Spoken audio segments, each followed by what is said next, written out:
रायजो राजाफोर सासे एमपिखौ दिल्लीयाव ओरैनो थिनहरा बै दिल्लीयाव मा बानायो जों बेखौबो मोनथिगोन आयेन बानायो रायजो राजाफोर आयेन बे आयेना जोंनि गाज्रिबो जानो हागौ जोंनि मोजांबो जानो हागौ बे आयेना सोरबा जाथिया सोरबा जाथिनि थाखाय खहाबो जानो हागौ सोरबा जाथिनि थाखाय जौगानायबो जानो हागौ बे आयेनखौ बै बिजाथिया थांनानै बुजिनो रोंनांगोन नायनो रोंनांगोन जोंनि बर' जाथिनि जुदि आयेन बिल पास खालामनायदोंबा लाबोदोंबा बेखौबो होबथानो गोरों जानांगोन बेनिखायनो जोङो बै दिल्लीयाव जोंहाबो मानसि थाहैनांगोन होनदों न' सिङावहाय बे न' सिङाव गोदाव सोराव खालामबा दरखौ जोखावगोन नङा होमबा दिनै मोनसे समस्या गांगा जोंनि आलादा रायजोनि बाथ्रा जों आलादा रायजो बिदों सोरबा मोनसेया मा बिदों गावनि सिपिखौ गरम खालामनो बिगासिनो सोर बिसोरलाय हाग्रामा महिलारि दैदेननाय बिप्लब राजनितिक बिथांमोना बुंगासिनो दं पेपारे कागजे जे जों देरहालांनाय लोगो लोगो एसटि होगोन दहाय बिथाङा बुंदों एसटि 6था जनगोष्ठीनो आरो जोंहा बुंदों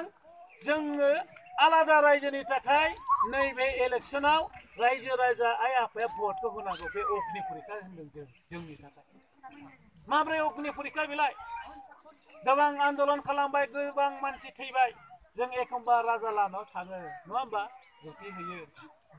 एखमबा बन्द होयो मानि थाखाय आलादा रायजो मोननायनि थाखाय नाथायबा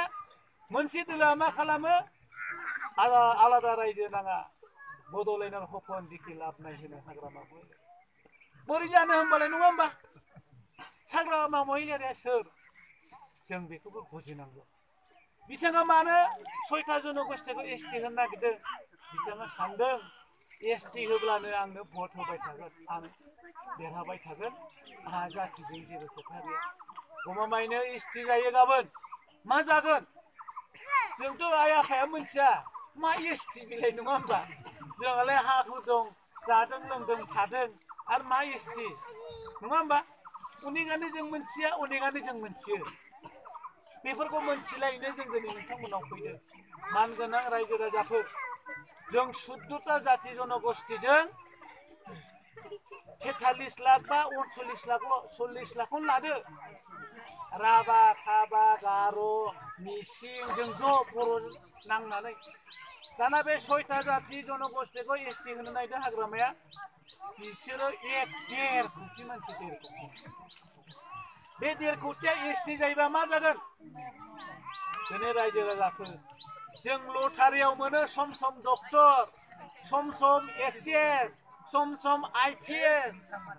सम सम आइएएस लटारियावसो जोंनि सोलोंथाइनि जे पार्सेन्टेज बैसोरजों तुलना खालामनो हाया कम्पेयार खालामनो हाया दिनै बे जुदि जायोब्ला जोङो अबाव डक्टर मोननो अबाव मा मोननो लटारियाव बेबो जोबथा जों दिनै गुवाहाटी बादियाव कटन कलेजाव एडमिसन लानोबा